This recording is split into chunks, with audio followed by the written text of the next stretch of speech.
Esta noche hablaremos de la encarnación de Jesucristo. Normalmente quizás es una enseñanza que se puede dar junto con la enseñanza del nacimiento virginal de Jesucristo, pero eso lo cubriremos la semana que entra. Y normalmente la encarnación de Jesucristo es algo que casi nunca hablamos. Hablamos de la segunda venida de Jesucristo y es lo que todos estamos ansiosamente esperando. Pero creo que es necesario que hagamos un enfoque en la primera venida de Jesucristo por razones que veremos en la prédica, en la enseñanza. La semana pasada exploramos la divinidad de Jesucristo, que Jesús es el Hijo eterno de Dios, coigual y coeterno con el Padre. No solamente un profeta o un maestro, hermanos, sino Dios mismo. Vimos que antes de Belén Él ya era y antes de la creación Él ya existía. Y antes de que el tiempo comenzara, Él ya era llamado el gran yo soy. Pero esta noche sucede algo asombroso.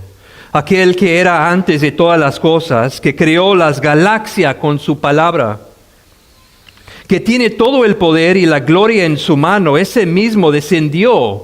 El Hijo eterno cruzó la infinita separación entre Dios y el hombre y entró en el mismo mundo que Él creó. ¿Y cómo vino?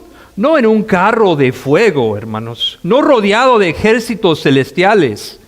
Vino como un bebé a través de un virgen. En un pesebre, el Rey de Gloria envuelto en pañales. La doctrina de la encarnación es el milagro de los milagros. Dios se hizo hombre sin dejar de ser Dios.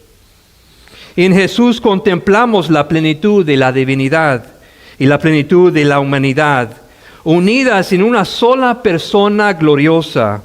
El Creador entró en la creación y el infinito se hizo infantil. Y el Verbo se hizo carne y habitó entre nosotros. Todas las demás religiones narran la historia del hombre intentando ascender hacia Dios. Pero el cristianismo narra la historia de Dios descendiendo al hombre. No podemos ayudar a nosotros mismos. Y ese descenso no comenzó en la cruz, sino en el cielo, cuando Dios, Jesucristo y el Espíritu Santo se pusieron de acuerdo. La encarnación fue el primer acto de la humildad divina que un día conduciría al Calvario. Porque en el momento en que Dios se encarnó, la redención entró en la historia. La palabra eterna se hizo tangible, visible y conocible. Y su nombre es Jesús. Este es el misterio y la majestad de la encarnación. Acerquémonos a la palabra y abramos nuestros corazones al misterio y la majestad de la palabra hecho carne. Oremos.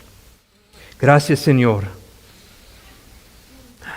Necesitamos tu ayuda para encontrar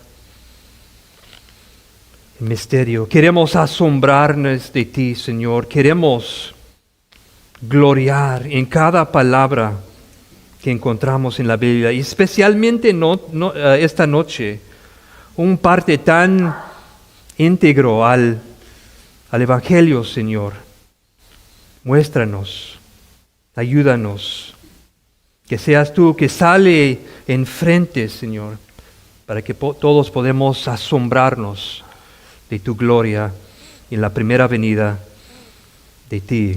En el nombre de Cristo oramos. Amén. Esta noche hacemos la transición entre enseñando acerca de la persona de Cristo y enseñando acerca de la obra de Cristo. La obra que Él empezó hace mucho tiempo en la eternidad. Ahora, nuestro pastor David, hizo una pregunta hace 2 semanas. Cuando Él empezó en la deidad de Dios. Preguntó, ¿por qué un Dios santo vendrá a rescatar un pueblo como nosotros que no teníamos nada que ofrecerle? Y eso es una gran pregunta, hermanos. Todos sabemos lo que la Biblia dice: no hay quien haga lo bueno, no hay ni siquiera uno. ¿Por qué Dios desearía salvar a un pueblo que le había causado tantos problemas desde el jardín de Edén? Hemos ofendido a Dios, desobedecido a Dios, hemos importado más de nuestra voluntad y no su voluntad. No hemos estado agradecidos y hemos hecho cosas para nuestra gloria, no la suya. Hemos continuamente desviado como una oveja, cada uno haciendo lo que le parece bien ante sus propios ojos. ¿Por qué? ¿Por qué escogería Él humillarse y llegar a nuestra posición? Si fuera tú o yo, no hubiéramos hecho lo que Dios hizo por nosotros. Pastor David también explicó la semana pasada en la deidad de Dios que Dios fue incomprensible, fue uno de sus atributos incomunicables. Es un misterio, hermano. Primero de Timoteo 3, versículo 16. Indiscutiblemente grande es el misterio de la piedad. Él fue manifestado en la carne, vindicado en el Espíritu, contemplado por los ángeles, proclamado entre las naciones, creído en el mundo, recibido arriba en gloria. ¿Quién puede entender a Dios, hermano? Nadie. Isaac Ambrose, un pastor puritano, dijo eso. Consideran la condescendencia de Cristo. Aquel que creó al hombre se hizo hombre. Aquel que es el Verbo eterno se complació en ser un niño que no podía hablar. Oh, la profundidad de este misterio. Un pastor más moderno, Pablo Washer, dice eso, ha dicho eso: dame la biblioteca de teología más grande y dame 1,000,000 años. Y apenas llegaría a los colmos de lo que significa Juan 3:16. Dios es grande, hermanos. Y mientras que yo medité sobre la encarnación de Dios, me quedé abrumado en el piso, sin entender por qué Dios, por qué Jesucristo haría eso. Y me puse a pensar, ¿cómo voy a explicar a la congregación algo que es un misterio? No, hermanos, jamás entenderemos, pero trataríamos. La encarnación también se conoce como el pacto de la redención. Hemos escuchado de muchos pactos. Tienes el pacto, el nuevo pacto, ¿verdad? Hemos sabido del pacto de David, el pacto de Noé, el pacto de Abraham. Hay varios pactos, pero eso es un pacto de redención muy diferente, hermanos. Los pactos anteriores fueron pactos entre Dios y el hombre, y estamos hablando esta noche de un pacto que fue entre Dios, el Espíritu Santo y Jesucristo, la Trinidad. Juan 1:14 dice: el Verbo se hizo carne y habitó entre nosotros, y vimos su gloria, gloria como del unigénito del Padre, lleno de gracia y de verdad. A esa palabra ahí, vemos el primer parte, dice: el Verbo se hizo carne. Eso es lo que estamos hablando esta noche. Pero cuando leas esto, como que da de entender cómo lo hizo, cómo sucedió, o sea, que Dios se transformó o qué fue lo que sucedió ahí. Entendemos, hermanos, que una de las cosas que vimos la semana pasada, que Dios es inmutable. Él no se puede cambiar, imposible. Dios siempre es igual. Entonces, si Dios es inmutable, ¿qué quiere decir el Verbo se hizo carne? Y no es que Dios se transforme o deje de ser divino para hacerse humano. La encarnación no es una sustracción, sino una adición. El Hijo Eterno asume una naturaleza humana, uniéndola a su naturaleza divina con el propósito de la redención. No es tomando algo de Dios, es agregando algo a Dios. Vimos la semana pasada que Dios no cambia. Malaquías 3:6 dice, porque yo, el Señor, no cambio. Ahora, antes de que había un mundo para salvar, antes de que el pecado entró en el jardín, ese pacto de la redención ya estaba puesto en eternidad pasado. El Padre, en amor soberano, escogió un pueblo para dar el Hijo. Y el Hijo voluntariamente estuvo de acuerdo de venir en la carne, vivir por nosotros, morir por nosotros y resucitar por nosotros. Y el Espíritu Santo con gozo estuvo de acuerdo en aplicar la salvación hacia nosotros, abriendo ojos ciegos, ablandando corazones duros y sellando creyentes hasta el día de la redención. En otras palabras, nuestra salvación no es el plan B de Dios, hermanos, no es un plan B después que Adán había caído. Dios no fue sorprendido, Dios no fue confundido, Dios sabe todas las cosas, hermanos. Acuérdate la semana pasada, otro de los atributos incomunicables de nuestro Señor, Él es omnisciente, Él sabe todo.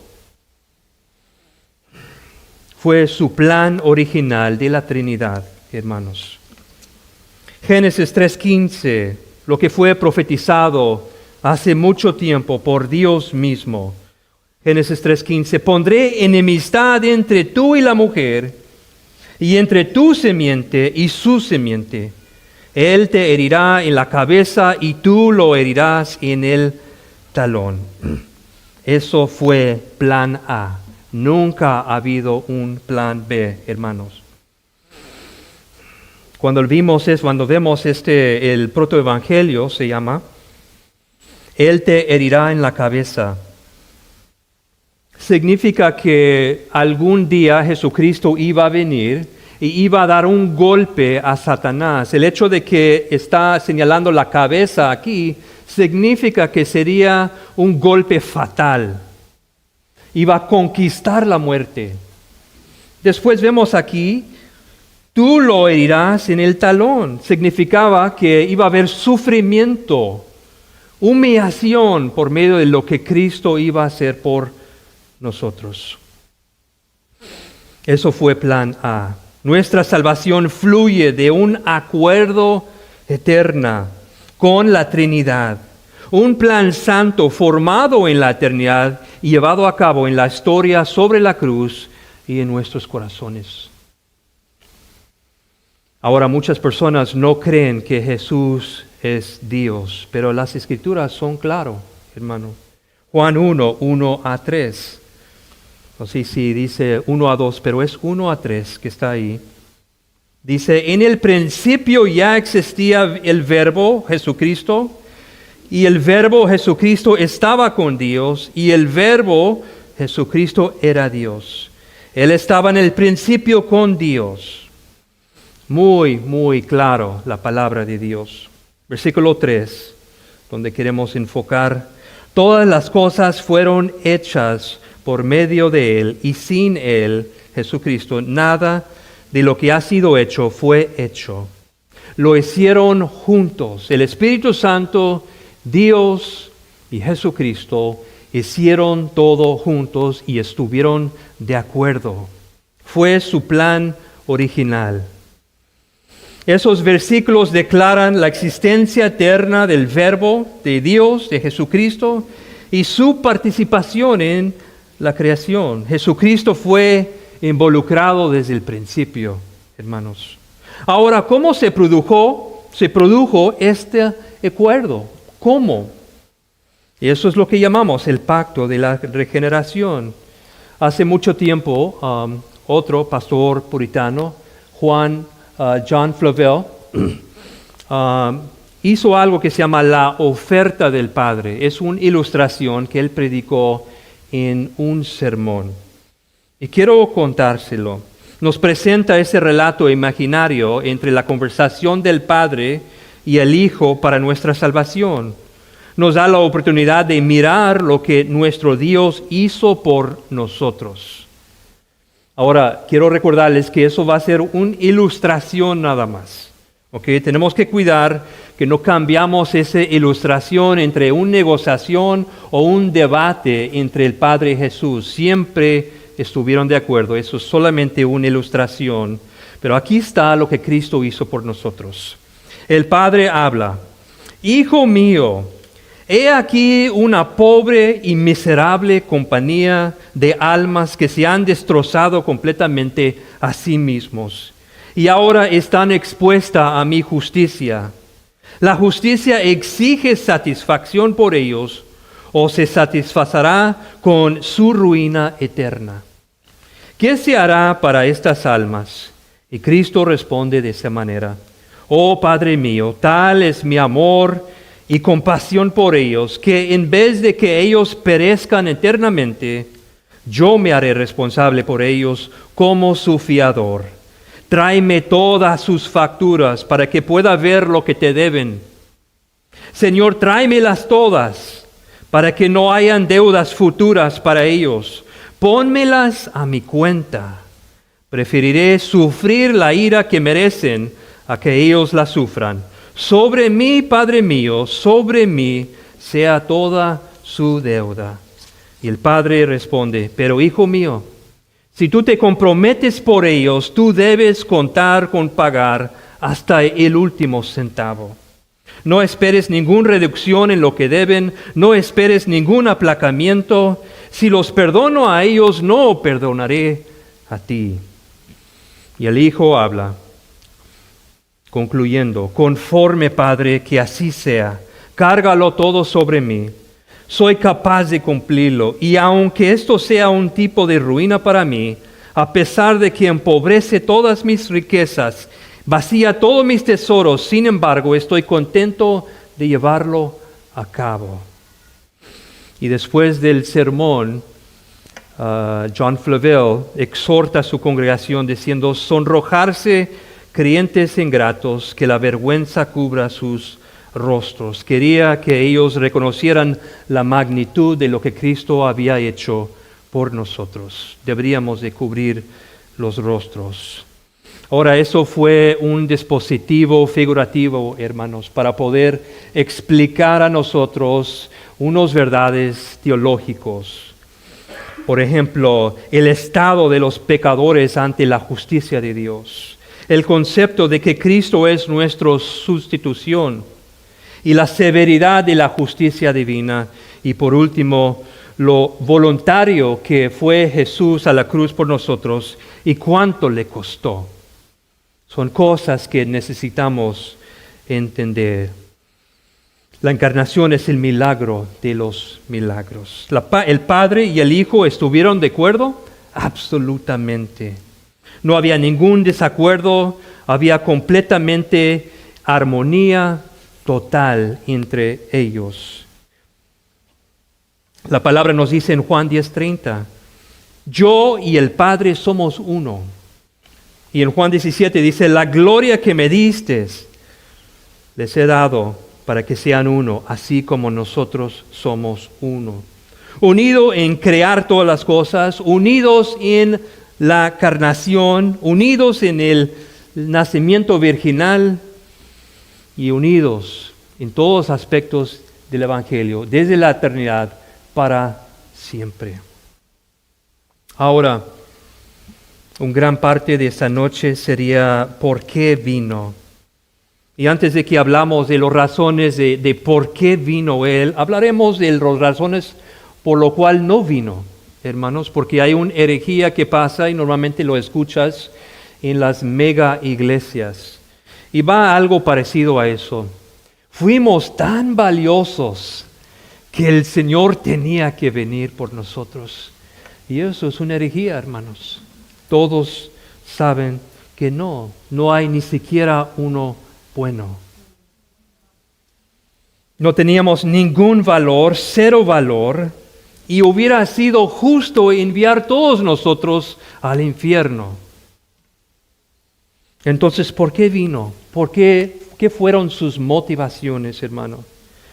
Número uno, vino porque estábamos desesperadamente perdidos y sin esperanza. Romanos 8:3. Pues lo que la ley no pudo hacer, ya que era débil, por causa de la carne, Dios lo hizo, enviando a su propio Hijo en semejanza de carne, de pecado, y como ofrenda por el pecado, condenó al pecado en la carne. Dice ahí, lo que la ley no pudo hacer. La ley no pudo salvarnos, jamás iba a salvarnos la ley. Y es más, la ley no fue dada para que nos salvara, fue dada para que reconociéramos que era imposible cumplir con la ley. Siempre era plan A, que el Señor viniera, siempre. Número 2, ¿por qué vino el Señor? Su motivación, vino a salvar pecadores. Galatas 4:4-5. Pero cuando vino la plenitud del tiempo, Dios envió a su Hijo, nacido de mujer, nacido bajo la ley, a fin de que redimiera a los que estaban bajo la ley, para que recibiéramos la adopción de hijos. Dice, a fin de que redimiera a los que estaban bajo la ley. No pudimos cumplirlo jamás. Y por eso Jesús tenía que venir.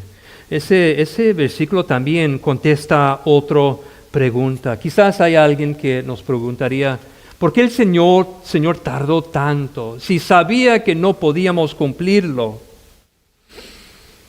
Pero Dios no tardó, hermanos. Dios vino al tiempo perfecto. Dice ahí, cuando vino la plenitud del tiempo, Dios envió a su Hijo. Quizás Dios nos está diciendo que aunque tomaran 6,000 años, 8,000 años o el fin de la eternidad, jamás cumplirán la ley. Ustedes me necesitan. Y Él vino a salvarnos. Número 3, llegó a ser un sumo sacerdote, misericordioso y fiel al experimentar la vida humana.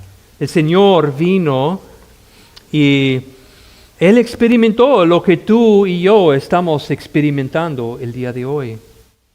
Jesús sabe exactamente las cosas que pasamos. Él sabe las luchas que tenemos con el pecado. Él sabe cuando buscamos traer gloria a su nombre y no lo cumplimos. Hebreos 2, versículos 17-18.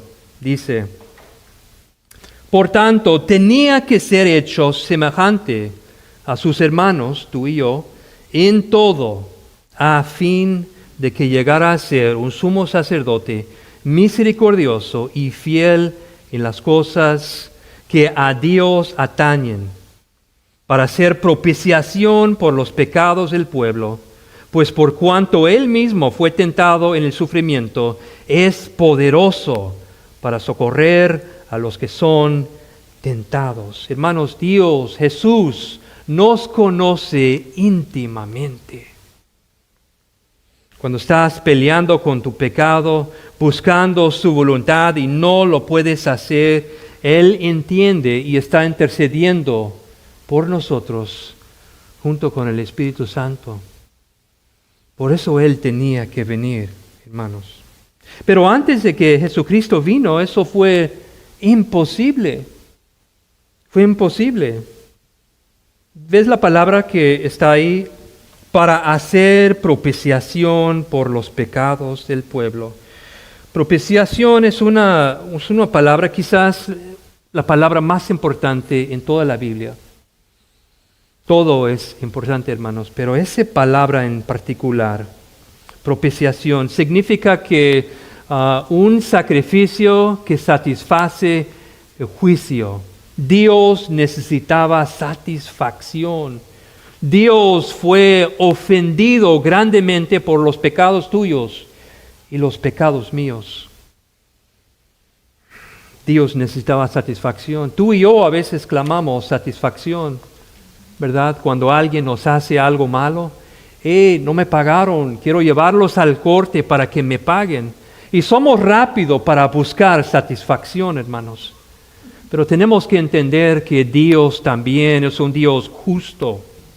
Y si Dios no buscara la justicia para Él mismo, sería un Dios corrupto. Él sería desobedeciendo su propia ley, lo que Él ya había dicho.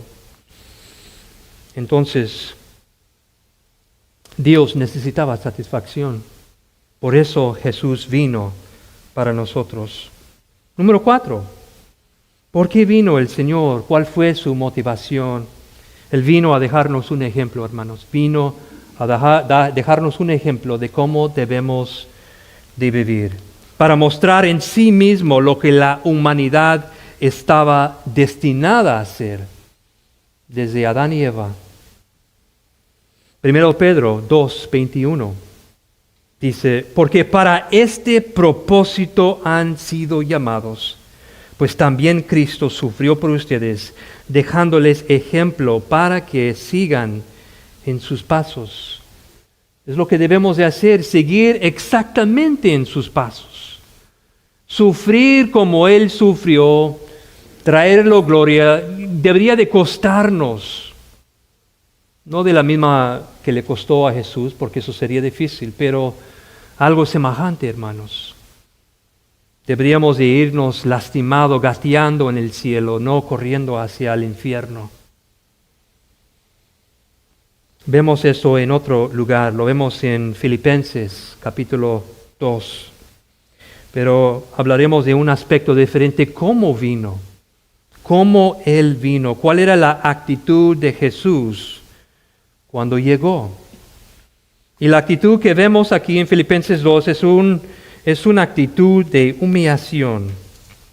Humillación. Y creo que la semana pasada o hace 2 semanas alguien hizo una pregunta acerca de por qué Jesús tenía que hacer la pregunta, ¿dónde está el cuerpo de Lázaro? ¿No? Y Él vino, acuérdate que Él vino en humillación, hermanos, muy humillado. Imagínate, solamente imagínate cómo hubiera sido, o sea, es ilógico, ¿verdad? Que Jesús diría, Jesús, ya te tenemos, ¿ya quieres comer? No, ya lo hizo, aquí está, mágicamente. ¿Te digo dónde está el cuerpo de Lázaro? No, ya sé dónde está. Hubiera sido muy diferente. Él vino humildemente, hermanos, igual. Sintió como nosotros, lloró como nosotros, tenía hambre como nosotros, igualito. Ahora mira el patrón que vemos aquí en Filipenses capítulo 2. Filipenses 2, versículo 5. Dice, haya pues en ustedes esta actitud que hubo también en Cristo Jesús. Humildad profundo, hermanos. Humildad de profundo. Acuérdate de dónde vino. Él vino del cielo cuando está completamente en su gloria y viene hasta abajo. 100% en gloria, estaba sobre el trono, no necesitaba de nosotros, estaba perfectamente bien, hermano. Él no necesita a ustedes y no me necesita a mí. Y aún Él vino por nosotros. ¿Y cómo vino? Versículo 6. El cual, aunque existía en forma de Dios, no consideró el ser igual a Dios como algo que aferrarse. Humillación, humillación. No reclamó sus privilegios o sus derechos o sus beneficios. No buscó su propia voluntad, sino buscó la voluntad del Padre, igual que tú y yo deberíamos de estar haciendo. Versículo 7, sino que se despojó a sí mismo, tomando forma de siervo, haciéndose semejante a los hombres. Humillación, humillación, humillación. Vemos ese patrón de cada vez como que se está yendo más y más y más abajo, sometiéndose al Padre, lo que tú y yo debemos de hacer. Versículo 8. Y hallándose en forma de hombre, se humilló él mismo, haciéndose obediente hasta la muerte y muerte de cruz. Humillación, humillación, humillación. Murió como criminal, hermanos. Murió como criminal. Abandonado por sus discípulos. Solo. Pero eso no es el fin, hermanos. No es el fin. Ese patrón, Él va regresando a su gloria. Vamos a leerlo, versículo 9. Por lo cual Dios también lo exaltó hasta lo sumo y le confirió el nombre que sobre todo nombre, para que al nombre de Jesús se doble toda rodilla de los que están en el cielo y la tierra y debajo de la tierra, y toda lengua confiese que Jesucristo es Señor, para gloria de Dios Padre. Exaltación, exaltación, exaltación. Es el patrón que vemos en la vida de Jesús. Y vemos aquí, hermanos, que ambos, Dios y el Padre, glorificaron uno al otro. Jesús glorificó a Dios obedeciéndole y sometiéndole, y Jesús glorifica al Padre. Dios glorifica a Jesús resucitándolo de la muerte. Cuando miramos al descenso de Cristo, debemos de asombrarnos, hermanos. Es algo asombroso. ¿Ustedes están asombrados de su primera venida? ¿Dónde encontramos a alguien? No tengo eso en la pantalla, pero ¿dónde encontramos a alguien que fue asombrado de la primera venida del Señor? Simeón. Dice la palabra, Simeón tomó al niño Jesús en sus brazos y bendijo a Dios, diciendo, ahora Señor, permite que tu siervo se vaya en paz conforme a tu palabra, porque mis ojos han visto tu salvación, la cual has preparado en presencia de todos los pueblos, luz de revelación a los gentiles y gloria de tu pueblo Israel. Y el fin, clave, versículo 3. Y los padres del niño estaban asombrados de las cosas que de él se decían. Hermanos, ¿cómo nos vamos a maravillarnos en la segunda venida de Jesucristo si no nos maravillamos en la primera venida de Jesucristo?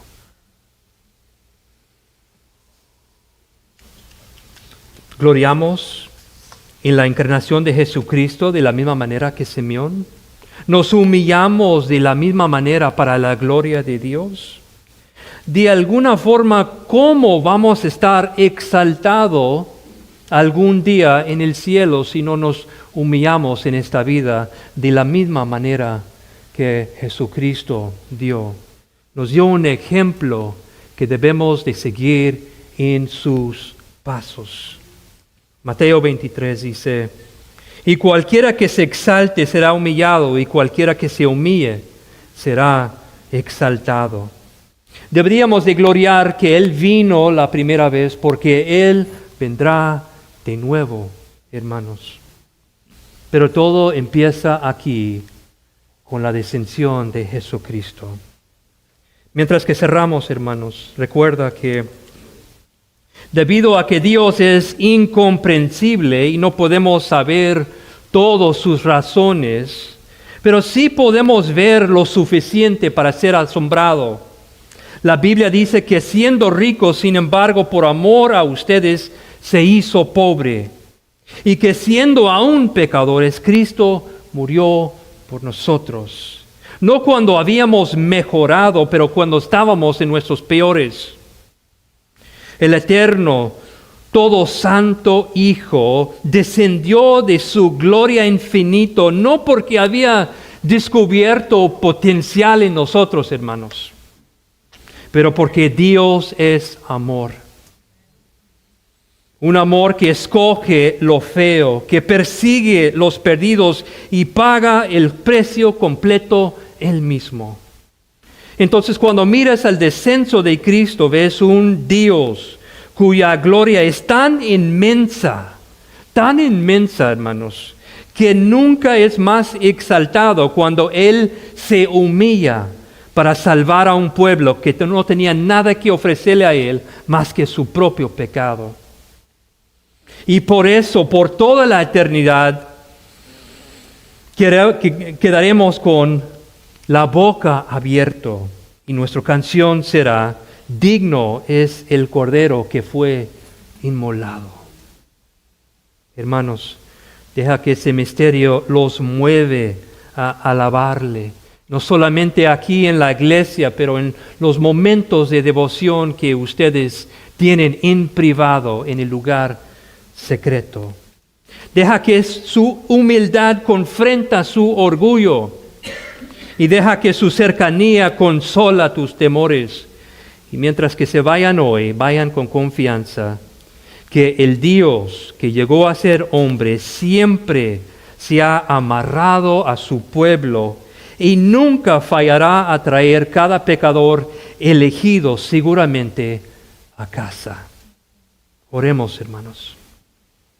Somos sorprendidos, somos asombrados, Señor, de tú, cómo has venido a rescatar a un pueblo que no lo merecía jamás. Y quizás todos deberíamos de caer en ese momento sobre nuestro rostro, sabiendo que no hicimos nada para merecerlo, Señor. Pero, Señor, ayúdanos, enséñanos a humillarnos, a seguir en tus pasos, de la misma manera que Jesucristo lo hizo, enseñando el camino que deberíamos de tomar. Y, Señor, sabemos que sigues intercediendo por nosotros, Señor, porque lo vamos a necesitar, Señor. Te vamos a fallar muchas veces antes de que entramos en la gloria contigo, Señor. Por favor, Señor, que esas verdades quedan tan claro como cristal en nuestro ser, en nuestro hombre y mujer interior, y que te demos gloria el resto de los días de toda nuestra vida. Y en el nombre de Cristo oramos. Amén.